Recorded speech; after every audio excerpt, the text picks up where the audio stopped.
You're listening to Wrestling to the Max. Alert. Clear wrong channels. This is an exclusive. How you like that?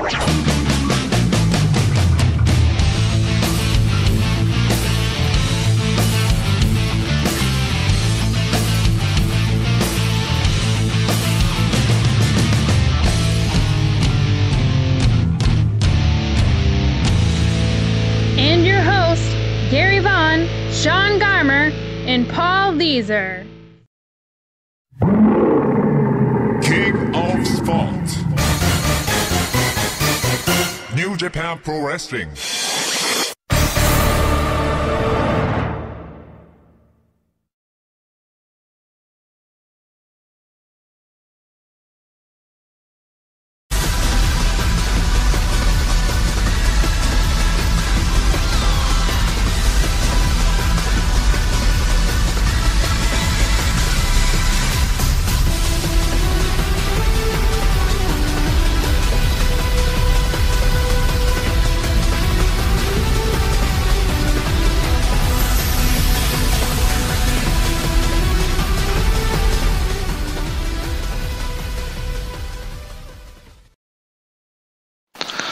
Hello and welcome to a delayed W2M Extra number 13. I'm really sorry about this being I'm doing this actually on the day before we get back to night 6, or the day after night 5, however you want to look at it. But yeah, I meant to have these be daily. I apologize, I had to go to an NXT live show that was here where I live in Miami, and I kind of got behind. I got caught up on the written reviews that I was doing, but then we had to do a special last night on the ROH Death Before Dishonor show, and then we talked about the Hogan situation and all that last night. So this is kind of the first day I've had off that I can really just sit there and talk about this. So we're going to get caught up today, and that way when they start again tomorrow morning with night 6, we can get it all figured out and be done and be caught up again when we're back to doing dailies. So yeah, this thing is long. It's a lot to go through, and it's one of those where it's going to be, I think I'm starting to get used to getting up at like 5 a.m.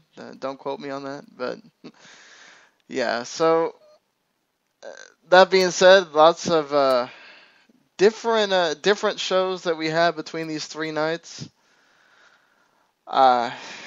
If for some reason, again, you listen to these shows but you don't know that we exist outside of this one G1 show that you've listened to, or maybe you've listened to the other ones.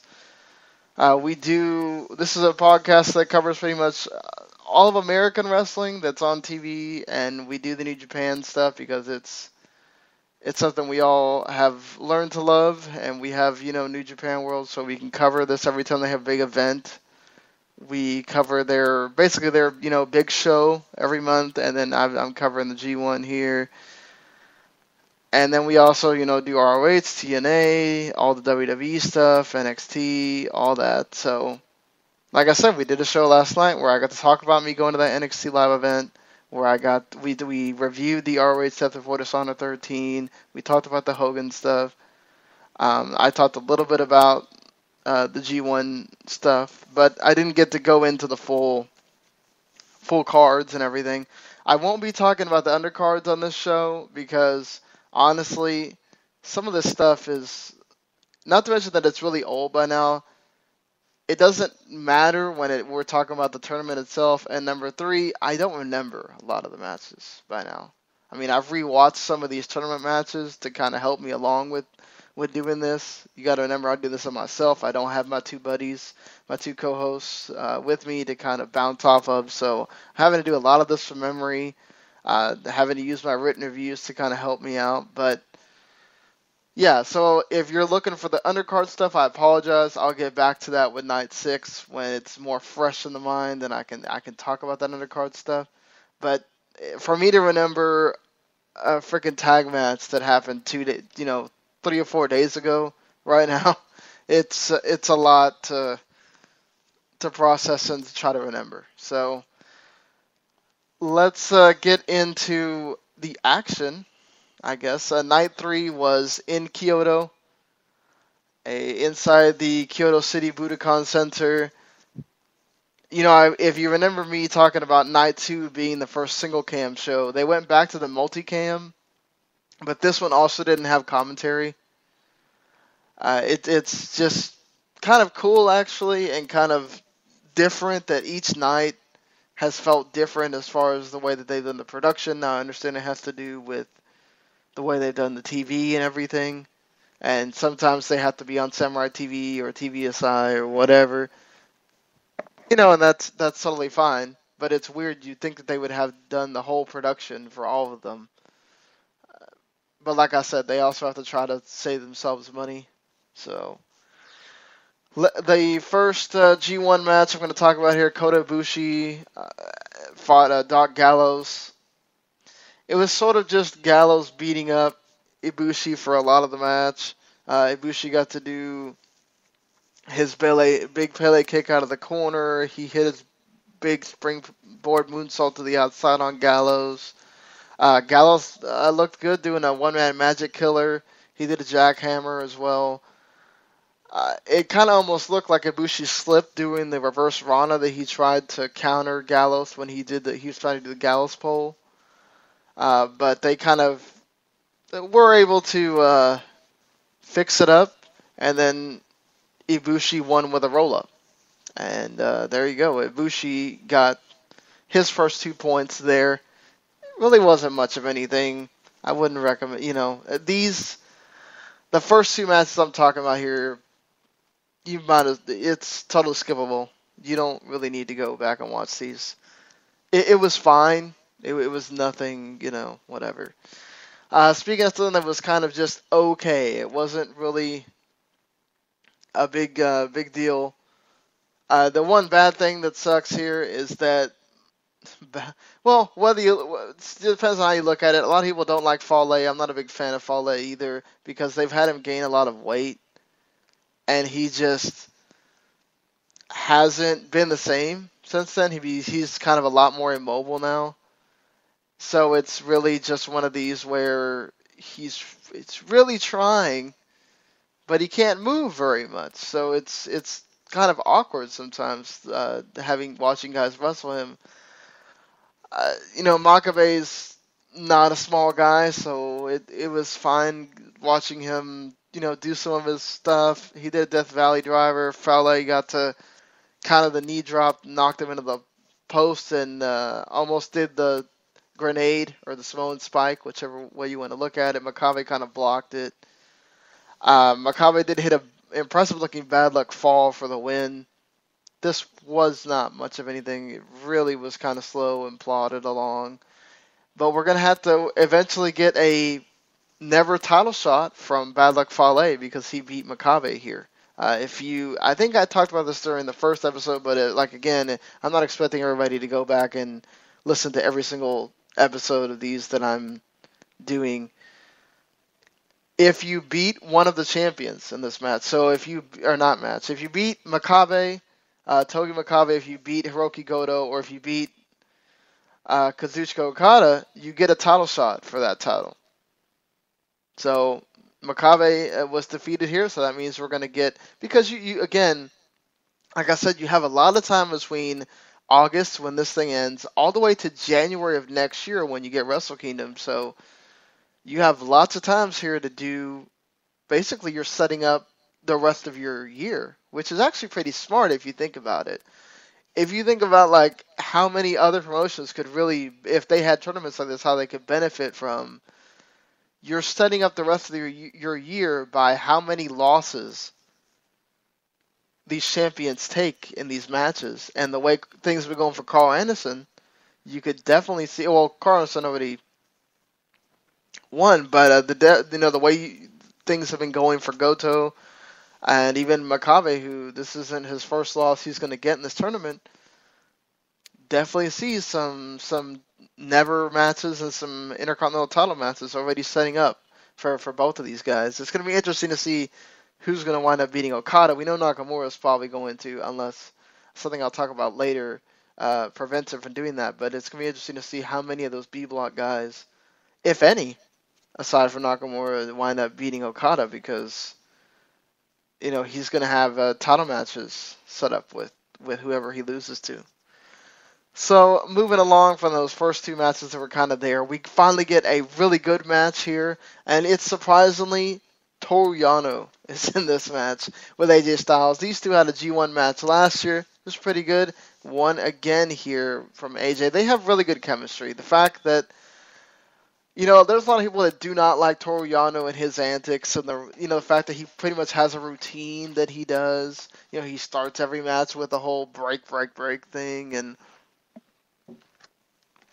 AJ was he kind of works through these antics or whatever. In a match that we'll talk about on Night 5, Hiroshi Tenzan wasn't that happy about having to go through all this. But this works too because there's the Chaos and Bullet Club dynamics here. So you have the opposing factions. You also have Red Shoes being the referee, and he does not like the Bullet Club. That's been a storyline that's kind of gone through this. So you see AJ kind of go. One of the first big spots is AJ goes. They're on the outside. AJ goes to do a flying forearm off the barricade, and then Yano meets him with a chair to the face, which was pretty awesome considering. It's just like AJ's about to fly, and it's like bam, right in your face. There it goes. The crowd in Kyoto was probably the best crowd that they've had the entire tournament so far. They were, you talk about, this felt like an American crowd almost. They were into everything. They were just really amped for a lot of these matches. And they were just really into everything. So, like I said, they were into this. AJ was yelling stuff. Obviously he can, because it's English. A lot of most people don't understand it. But like I said, Red Shoes is here. He doesn't like the Bullet Club, and later on, when AJ wants to use the chair against Yano, Red Shoes takes it away from him. As AJ is yelling at Yano, "I'm gonna kill you" and everything. And Red Shoes is like, "Nope, you're not using that chair." And he's like, "How come he gets to use it and I don't?" And it's the crowd doesn't understand, but you feel for AJ there. AJ does get a nasty springboard forearm to the back of the head of Yano later. Looked pretty gruesome. Then AJ is able to start working on Yano's leg. And it kind of is a story that goes through the rest of it. The cool thing is you get to see AJ block Yano's low blow, so he doesn't roll him up. And then Yano still gets the small package anyway, but AJ counters into a calf killer, and Yano taps out. This was, like I said, really fun. I think the people that really hate Yano, I would recommend watching this match, and then you tell me you still hate the guy, because he definitely redeems himself here. I think this is one of the first ones. This is definitely a match I would go watch if you want to just laugh and have a good time watching some wrestling. I know Yano's not for everybody, but I think he definitely shows that, especially in the G1, when he has the right opponent, he can definitely give you something interesting and fun to watch. So I move along to another terrific match here. Katsuyori Shibata against Tetsuya Naito.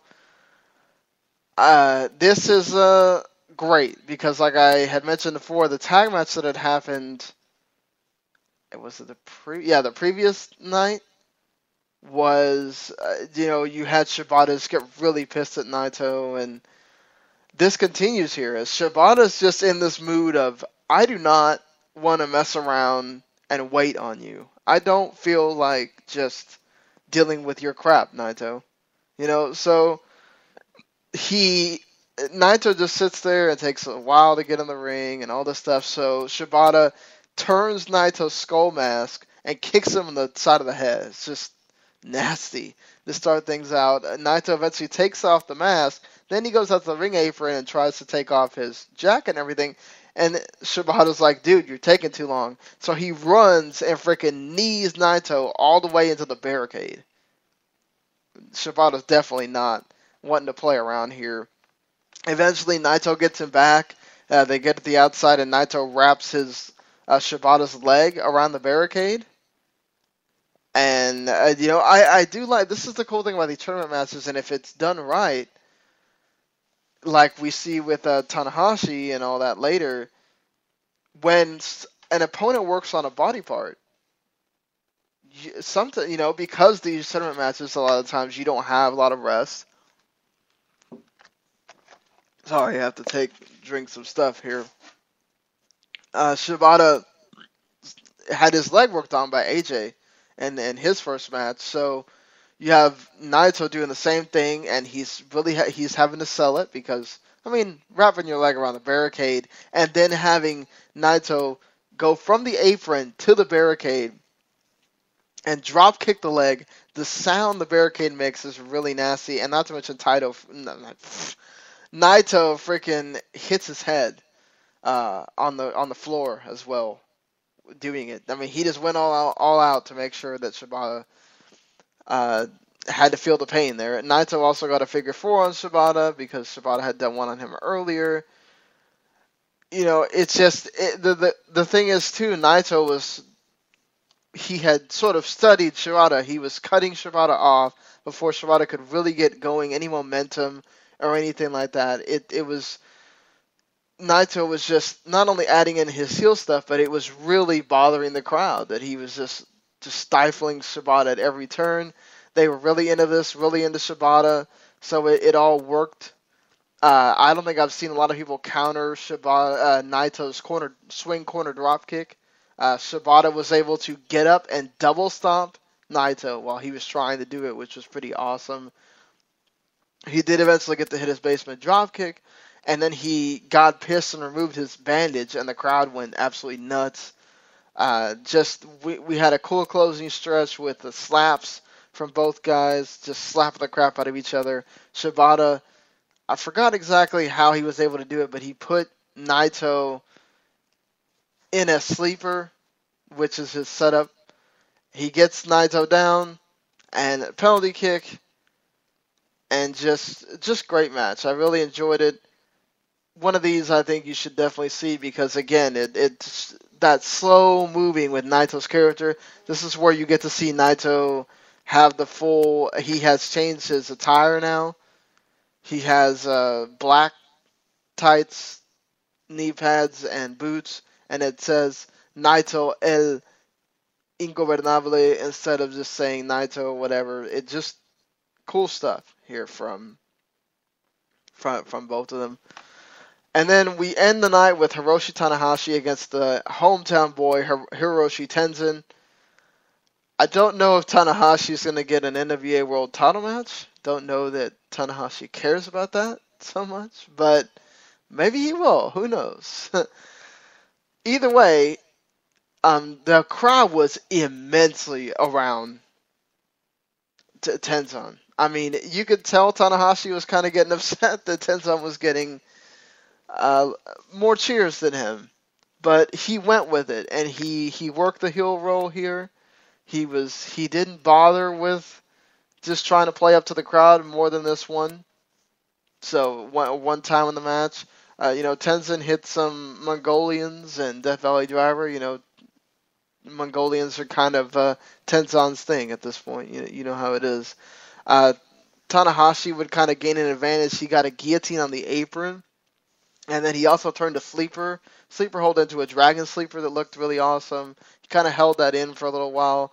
Tenzan was eventually able to get out, and he had a rolling kick and a suplex. He missed his headbutt, and then he got the knees up on Tanahashi doing a high fly flow right after that. The crowd just, again, they were really behind Tenzan. I don't think this match would have been as good if you don't have the crowd reaction, or if you get the crowd from night 2 that was just really dead for a lot of stuff. So I really appreciated that here. Tenzan locking in the Anaconda Vice and he held it in for such a long time. The crowd really started to bite for it. And then when he did the Anaconda Buster, I mean, it was a loud pop when Tanahashi kicked out. There was this really thought that Tanahashi might go down. Tanahashi hit the Sling Blade High Fly Flow for the win. You know, if you're not a big Tenzan fan, I think this is one of those that maybe you watch it and I think you get appreciation for him. You know, his match with Doc Gallows was pretty bad. He also had his knee give out on him during that match, but you're not watching a Doc Gallows match for any kind of work rate or anything, really. That guy doesn't care. He wants to get his paycheck and move on. Tanahashi does care, and he really tried here, and I thought they worked a pretty good match. Again, the crowd helps. And I think that, I don't know that it's like one of those recommendable ones, but like I said, if you're one of those guys that just doesn't like Tenzan, you think he's too old, he's not good for it anymore, I think this is one of those you can watch. I think overall, from having 3 really good matches, and I think this is the one that had the really good undercard as well, if I'm not mistaken. Some good stuff in the undercard. I think the highlight here was there was a 6-man between Yuji Nagata, Ryusuke Taguchi, and Hanma against Geto, Okada, and Nakamura that was really good that I remember. So, and it built up a lot of tension between Nagata and Nakamura, and you had some fun stuff with Hanma and Okada too. So, I think this might be the best overall night of the 3 or the 5 from everything top to bottom. But I think there's better matches as far as the G1 matches go. So let's move along to night 4.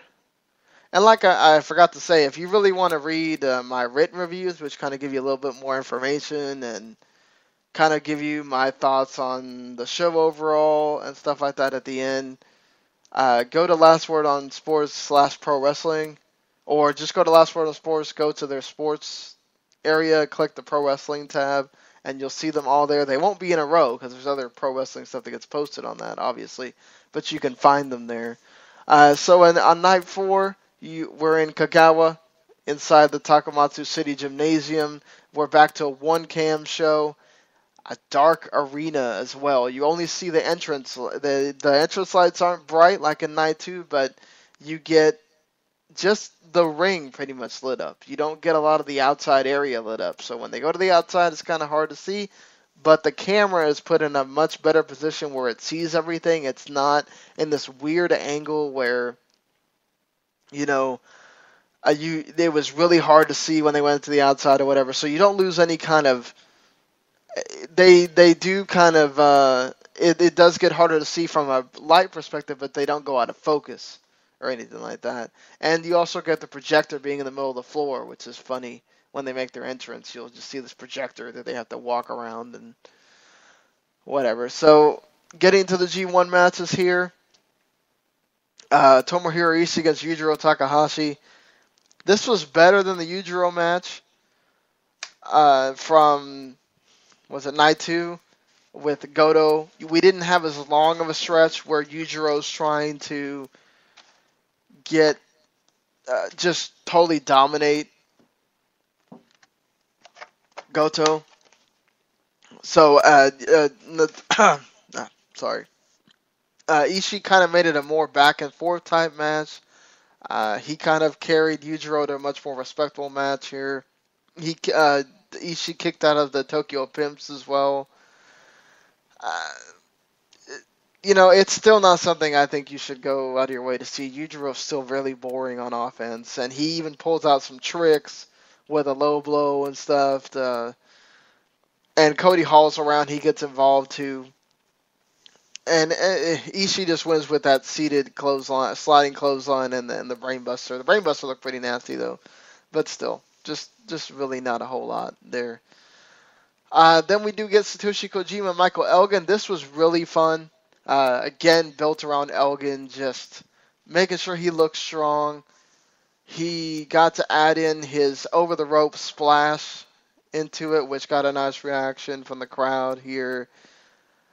He yelled out his name at one point. The crowd really reacted. I'm telling you, by the time we got to night 5, people were really reacting to Elgin. I mean, I'm gonna be really if we do go down with the Nakamura and Elgin match tomorrow. This is going to be something I really want to see because they are really reacting to Elgin. I really hope that he's able to stick around or be more involved in New Japan because I think he's going to be really interesting. It's going to be very cool to see how he progresses in this tournament. That they're already reacting to him, and we're already 4 nights through this thing. He also seems to he's not going from spot to spot or whatever, like I mentioned before. He's letting the stuff breathe. He's letting the crowd ooh and all with his stalling suplexes. Kojima just worked this match really well with him too. Elgin and it was like Elgin just for some reason he would run after Kojima or he's gonna do a move in the corner and yell Kojima's name out I'm pissed at you, and just going on with it. Kojima would eventually get an apron facebuster, countering Elgin's deadlift superplex. That was a nice highlight. The finish was pretty cool, too. Elgin went for a top rope codebreaker, and then Kojima caught him in midair with a lariat, which was awesome. Like I said, Elgin's going to be pretty impressive. If we get the Nakamura match on Tuesday, that's going to be some good stuff. And Kojima, I think, wrestles Okada in the main event. Yeah, I think he wrestles Okada in the main event, if I'm not mistaken. So, yeah, he does. So, that's going to be interesting. So, we move it along again. We go to Hiroki Goto against Carl Anderson, former tag team. They were a former tag team. This was okay. This was fine. I'm really worried about. I mean, I know his first match was against Yujiro, so I mean, Anderson and Goto have kind of had weird matches. This again is another one where Anderson dominates for a lot of the match. He does an apron powerbomb on Goto that sends it to the outside, and he doesn't get back in for an 18 till 18, and then immediately he does that I don't know if you guys don't watch WWE at all. If you do, Wade Bear sometimes will do this thing where he hooks a guy into the ropes and then does a running boot and it knocks the guy to the outside. Anderson did that here to Goto immediately, and then Goto came back in at 13. The best part of this was sort of the Goto also hit an almost Canadian Destroyer off the top rope, which is a big highlight. It was awesome looking. The kind of finishing exchange was probably the highlight of this, with Anderson blocking Goto's lariat. Goto gets in the Arushi Kuroshi, and then he's going to do the Shouten Kai, and Anderson counters it in midair with a stun gun. And then Anderson wins, and again shocking the crowd here, and that means Anderson gets an IC title match down the line against Goto. And Anderson has 4 points immediately already, beating 2 of the biggest names in New Japan. Let's see if this run will continue. Going to be interesting here how far this goes. Is he going to be another Shelton Benjamin, or is this going to be a real thing for Anderson when we're talking about, are we trying to reestablish him as a singles guy, considering we know Gallows is not that guy that you go to for singles stuff. But yeah, definitely something interesting to look at. And I'm hoping Goto, after he gets through these two, that match that he's going to have on Tuesday, hopefully that we get back to the Goto that can have good matches. Nakamura against Yuji Nagata. This was way better than their match in Sendai. I'll go ahead and say that right there. So if you watch their match at the New Beginning in Sendai, IC title match, this was much better. They did start off really slow, trading submissions. It seemed like they're kind of pacing themselves here. Nakamura, this is the second time he's done this where he kind of starts things off really slow. Of course, Anderson dominated the first match, so it's kind of hard to gauge that here. Nagata gave Nakamura a running boot, and then Nakamura gave Nagata his big knee on the barricade, and it caused Nagata to have to come back at 19. This will be a theme for this show. This is the third time in 2 matches that we have a count-out situation. It won't be the last either. Nagata did get to do his exploder suplex in the corner, to which Nakamura rolled out and like sold like his neck was broken. It was crazy. He was kicking his legs up and grabbing his head and rinsed out the belly to belly out of nowhere from Nagata was pretty awesome too. He eventually got in and his White Eyes armbar, and he rotated with it too to let the whole crowd see his White Eyes. It was awesome. Good stuff. We didn't get to see the White Eyes, but at least the crowd did. Pretty good stuff. The closing stretch of this is what's actually really amazing about it. Nagata does a German, which Nakamura looked like he's trying to roll through, but he lands right on his neck. Wasn't the greatest feeling there for Nakamura. He then hits a backstabber reverse suplex. Nagata moves, hits a rolling kick in the corner. He moves out of the Boma Yi, by the way. Nakamura tries for the Boma Yi again, but Nagata moves and hits an Enziguri. Nakamura hits a jumping kick, and then he tries for the Boma Yi, but instead he kind of hits a side kick or whatever. And he wins with that sort of jumping side kick instead of the Boma Yi. Like I said, really great close to the match, slow beginning, so it wasn't, anything just totally out of this world, but the weird pacing kind of hurt it there, but I thought it was still really good. Don't know if that's one of those that I still think the thing I would recommend from this show is Kojima versus Elgin. Once again, another match that I think tells you Elgin is going to really be a good fit here. And then we get to the main event, Kazuchika Okada against Tomoaki Honma.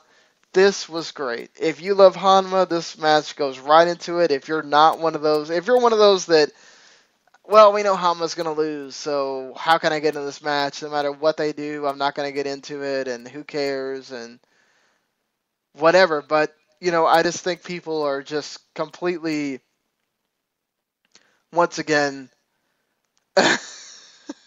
as I'm reading something that tells one of the people in I forgot to mention this. If you like what I'm saying here and you like other stuff besides New Japan, American stuff, I would say we just don't have the ability. I have one of my co-hosts is not like. He was really a big casual wrestling fan until we started having him do the podcast, and now he watches all the wrestling that we watch. So if I were to tell him that now you're all of a sudden going to be doing a bunch of different Japanese promotions, it would probably just make him go nuts, I think. It would be too much for him to try to comprehend. He's still trying to comprehend New Japan as every time we cover it. So we have a Rest of the Max Facebook group that you can go join. It's mostly WWE guys, whatever. We have a few guys that watch Japanese wrestling or whatever, but you can talk to myself and Paul, and we can kind of talk about whatever you want to talk about. We have a whole different mix of people in there. I would suggest checking it out. You can also follow us on Twitter at Wrestling2Max, where I've been live tweeting the G1 in the mornings, and I also live tweet during Raw and the pay-per-views and all that stuff. But anyway, one of the people in my group were like, how dare you go to NXT and not review the G1? The audacity.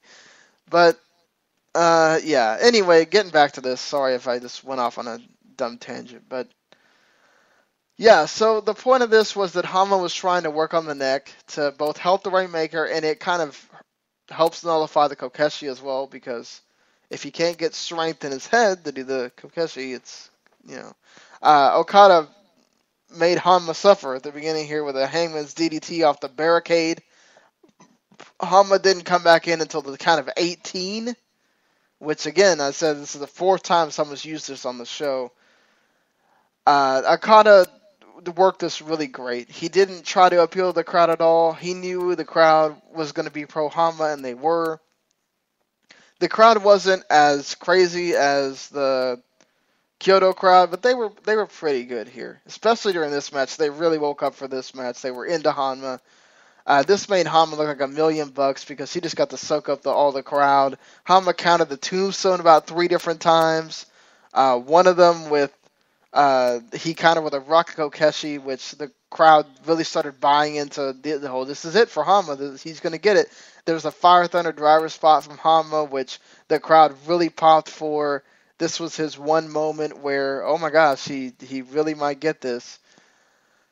And that's what makes Hama great, right? That you never know when this could be the time they pull the trigger. Oh my gosh, against the champion. But you kind of knew there's no way Hama's going to get an IWGP heavyweight title shot, if anything.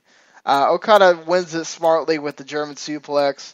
He holds on to it, lifts up Hama in one motion, and then hits the Rainmaker so that Hama couldn't counter. The psychology through this was great. And the network, the work with the neck played into it and all that stuff. Okada, again, is just really giving you, I think by the time we're done with this, I think Tanahashi, Okada, and AJ will have all cemented their status and place in the possible Wrestler of the Year. You know, when we're talking about possible Wrestlers of the Year, all three of those guys will have really cemented their places, and it's going to be hard to be picking through. I would recommend the Honma match with Okada, and I would recommend the Kojima and Elgin match from here. The undercard was completely skippable. I wouldn't tell you just because I didn't cover it. I would tell you just don't watch it. I remember Night 5 also had an undercard that was pretty bad. So you'll be totally okay if you don't watch the undercards from the last two shows. Maybe the third one had some good stuff. If you're into all that, making sure you watch every New Japan thing. But let's get on to the final night that has happened, Night 5. I also have to hurry and pick up my daughter here out of daycare. So if I go through this a little bit faster, I apologize. I would tell you for sure, watch the tag team. This is where Shinsuke Nakamura was announced that he would miss this show. He was supposed to be in a 6-man with Taguchi, Elgin, and Kojima against Okada, Gedo, and himself. He hurt his arm in the match against Nagata. So he was given time to rest and put off this show since he was only in a tag match. And they didn't have a show, obviously, on Monday. So we'll see if he's going to wrestle on the Tuesday show or not, since he's had 2 days rest. His arm was in a sling. There's a picture going around of Nakamura's arm in a sling and Yano having his head bandaged after he had to have all the stitches from getting something we'll talk about on the show. Yano gets busted open on this show. Hard way, thanks to Hiroshi Tenzan. But let's get into this here. Bad Luck Fale against Doc Gallows. Oh, crap. I'm totally mixing myself up here. But, yeah, definitely watch the tag match between Elgin and Kojima against Okada and Gedo. Good stuff. Again, shows you why Elgin has been a hit here in New Japan. And good stuff from Kojima and Okada as well. Gedo working with Elgin is just great because he's going to sell Elgin stuff. And it's just tremendous, I think. But anyway, getting to a match that, wasn't much of anything. It was kind of funny watching them brawl on the floor and hit each other with barricades. Literally, both Doc Gallows and Bad Luck Fale, that's the matchup here, Bullet Club members, grabbed parts of the barricade and smashed each other with it. You had the typical big man like running into each other and nobody going down spots or whatever. And even though it looked bad, Gallows kind of, I forgot how exactly it happened, but he came off the Bad Luck Fall and then immediately Fale hit the grenade. It looked bad, but still, Bad Luck Fale wins, and now he has 4 points, and he's tied with everybody else and at the top of Block A, so this is going to be interesting going forward.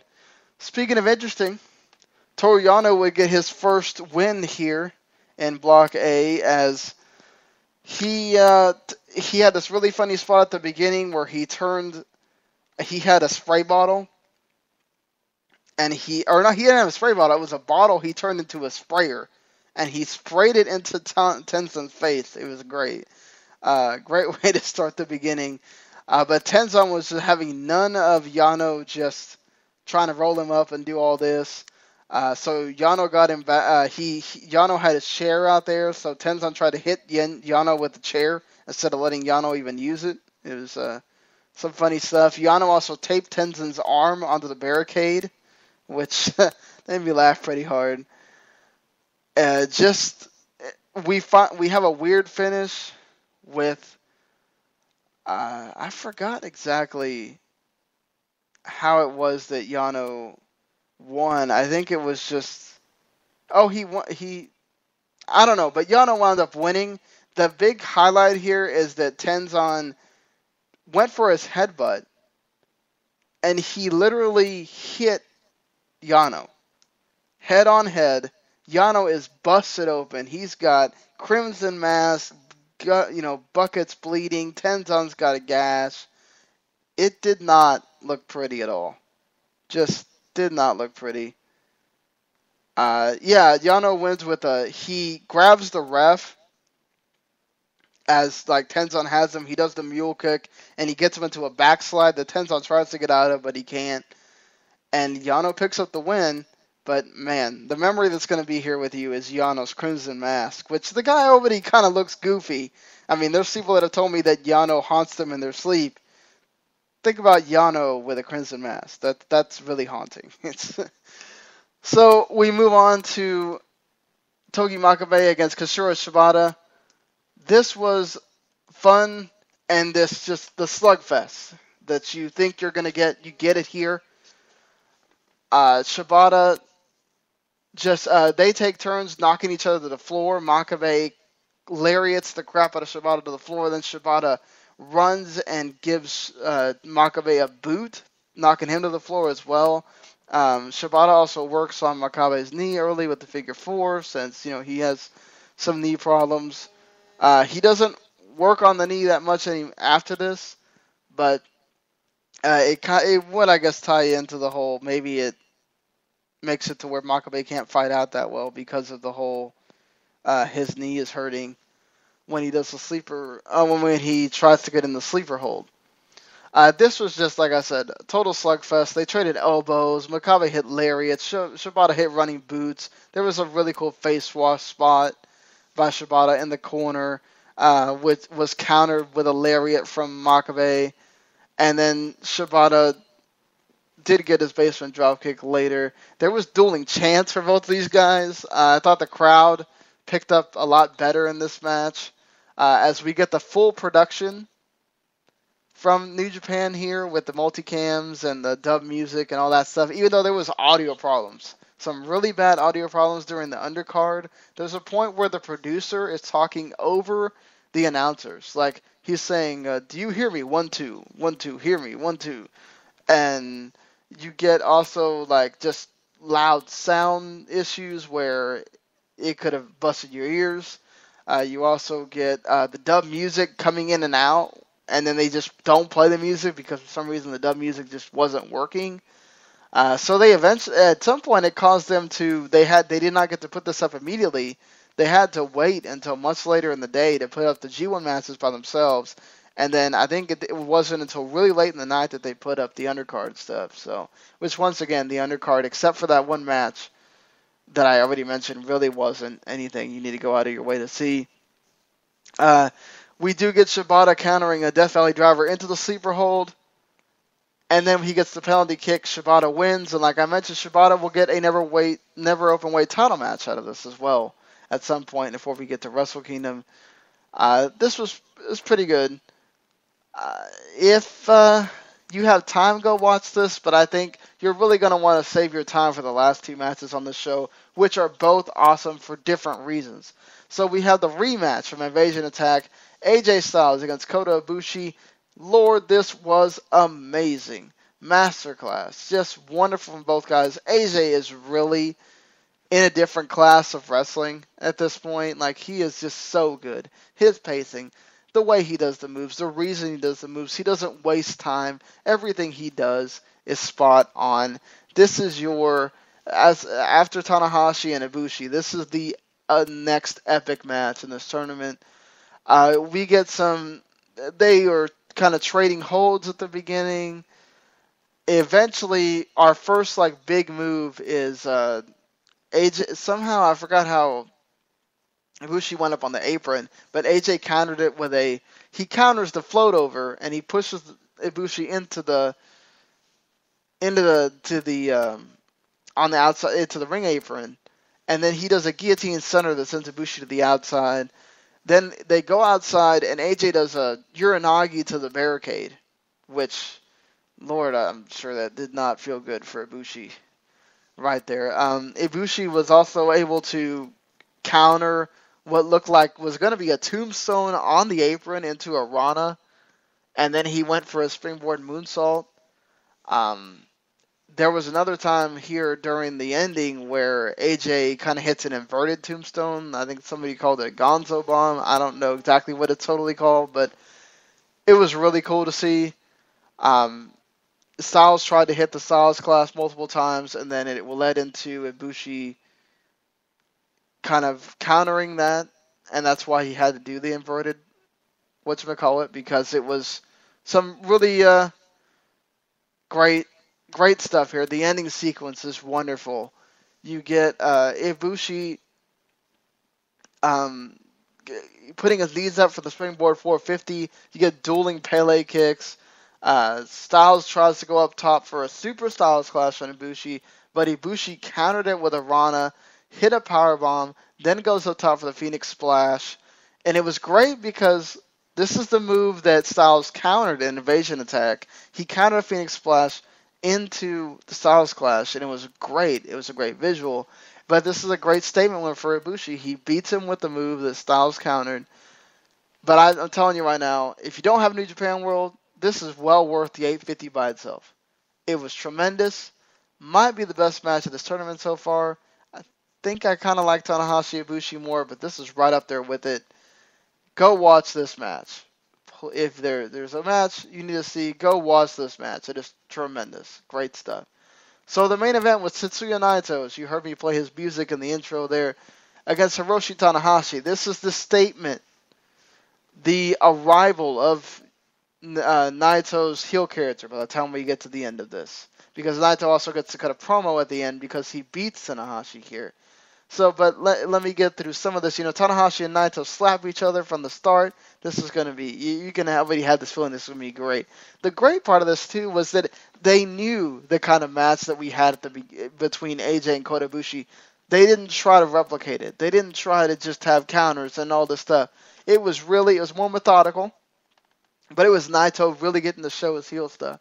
They went to the outside, and then Naito took a nap on the floor to make sure that Tanahashi couldn't do the high fly flow to the outside. Then Naito kept sliding back in and out to break up the 20 count. And eventually he would go into the ring. He hit a Frankensteiner that sent Tanahashi to the outside. He hit it inside the ring. Then Tanahashi rolled out. And then he went and he kept hitting Tanahashi. And there's a table that's just there at ringside. Not where the announcers are or anything. Not where the announcers are. But where there's this other guy kind of sitting there. I don't know what he was doing at the time. But he gets on top of it. And he does a reverse neck breaker that smashes Tanahashi's neck into the table. I mean, talk about the dent that it leaves of Tanahashi's neck is insane. Cool stuff. Just nasty looking too, by the way. Just absolutely nasty looking. I'm sure this is one of those things where I feel bad for Tanahashi's neck at this point. So after this, he just completely goes full bore onto Naito, onto his neck, doing various submissions to the neck with chin locks and elbows to the neck, and all just great stuff. Tanahashi later did get revenge. He got a high five flow on the outside, and then he starts dragging, screwing Naito's leg across the barricade, and now Tanahashi's working on the leg again. Just wonderful psychology from both men in this match. I really, really enjoyed it. Naito eventually gets put into a Texas Cloverleaf. It was really almost like a chess match of which body part is going to be weakened enough to where somebody can get the 3 count. We get a German from Naito. We get a nasty kick to the head. Tanahashi had to do everything he could to do a sling blade. He gets a high fly flow with Naito standing. Then he tries to do a high fly flow again, but Naito blocks with his knees. Naito then, he debuts a new finisher here. It's like a backflip neck breaker.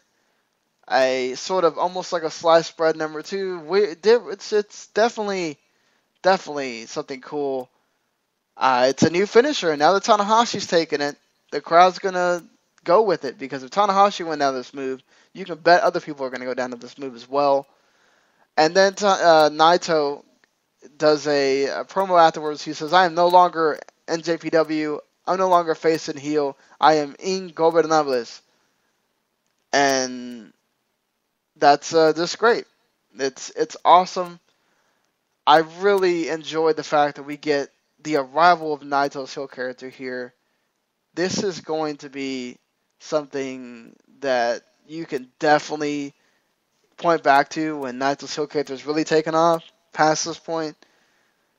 And I think this will be the match that you say, here we go. This is where it first happened. Like I said, watch the last 2 matches. Definitely worth it. Different. Great matches, different in their own ways. If you have time, Makabe Shibata's less than 10-minute little slugfest there. And you can watch the undercard match with Elgin, the undercard tag match with Elgin and Kojima. That was good. Everything else, don't worry about it. So I gave you a few matches you should go check out from each night. I will be back talking about night 6 sometime tomorrow. Hopefully I can do it before work so we can get it all out there. I don't want to have to do it at night when I get off. And I'll have a written review as well. I think I've kind of started to get in the groove with the written reviews so I can have those out a lot faster than I have been. So let me talk about the pick'em. I'm doing pretty bad. I'm 16-9. The way I have it working out, just not looking too good so far. Paul's beating me. I think he's 19-25. He's gotten 19 out of the 25 right, so he's 19-6. I am 16-9, as I said. So let's go quickly through this. What's coming up on night 6? There will be a night 7 the next day as well. Both of these shows will be at 5:30 a.m. Eastern, 2:30 a.m. Pacific. And then after that, they take a 2-day break and they come back on Saturday morning at 4 a.m. So, yeah, we have Tiger Mask of Jushin Liger against David Finlay and Ryusuke Taguchi. Should be a fun little thing. Taguchi's apparently been undefeated in these tag matches, apparently. So, Taguchi, maybe he should have applied for the G1 as well. He would have been doing great as if tag matches counted. Yoshihashi and Toru Yano against Cody Hall and Doc Gallows. That's going to be interesting. I really want to see how Gallows deals with Yano's trickery. Yoshihashi has also been looking impressive in these tag matches, so we get more of that. Mascara Dorada, Kota Ibushi and Togi Makabe and Yohei Komatsu against Yohei Komatsu, Katsuri Shibata, and Hiroshi Tenzan. I think those matchups are Shibata taking on Ibushi, which is going to be great stuff. Togi Makabe against Hiroshi Tenzan, which could be a nice little slugfest as well. That next night, that July 29th card, it's going to look really awesome. But moving along with this, the final tag match, Captain New Japan, Hiroshi Tanahashi, and Tetsuya Naito against Tama Tonga, Bad Luck Fale, and AJ Styles. This is going to be funny how Tanahashi and Naito deal with each other, because they just had a match against each other the previous night. So I'm sure Tanahashi's not going to take any of Naito's crap during this. I wouldn't be surprised if Naito just leaves the team and it winds up being a 2-on-3 at all. I think is it Bad Luck? Is it Fale? Yeah, it's Hiroshi Tanahashi against Bad Luck Fale. And Naito against AJ Styles, which will be the main event, and it should be awesome. But yeah, so the G1 matches are Yuji Nagata against Yujiro Takahashi. Well, hopefully Nagata gets a nice match out of Takahashi. I'm going to doubt that. Hiroki Goto against Tomoaki Honma. That should be fun. Hopefully we get back to the Goto having good matches. Tomohiro Ishii against Carl Anderson. Bullet Club against Chaos there. This should be interesting. Ishii's kind of been on a little roll as well, along with Anderson. So This should be a little bit interesting. And let's see, who's the two main events are Shinsuke Nakamura against Michael Elgin. We'll have to see if that main event's going to happen, as it very well could be that Nakamura could be off this show. Elgin's probably going to put one in the Elgin's probably will get put into one of the tags, and then hopefully Nakamura doesn't have to miss the whole tournament, because that's going to be really bad. Not to mention he's probably going to be the winner, and that's going to change everything. It's not the first time this has happened, but it's going to change a lot of things if Nakamura has to be out. Satoshi Kojima against Kazuchika Okada in the main event. Should be interesting. Kojima's had a pretty good tournament. Okada's been lights out so far. So, alright. That's your card for night 6. I'll probably have something in the afternoon podcast-wise. And like I said, go to that Wrestling Max Facebook group. Follow us on Twitter at Wrestling2Max to see my, live tweeting these shows. Being up at 5 a.m. It's not always the greatest thing, but I think I'm starting to get used to it, as I said. And I'll see you sometime tomorrow. Until then, everybody take care. And remember, if you're not living life to the max, you are not living life at all, because you know it.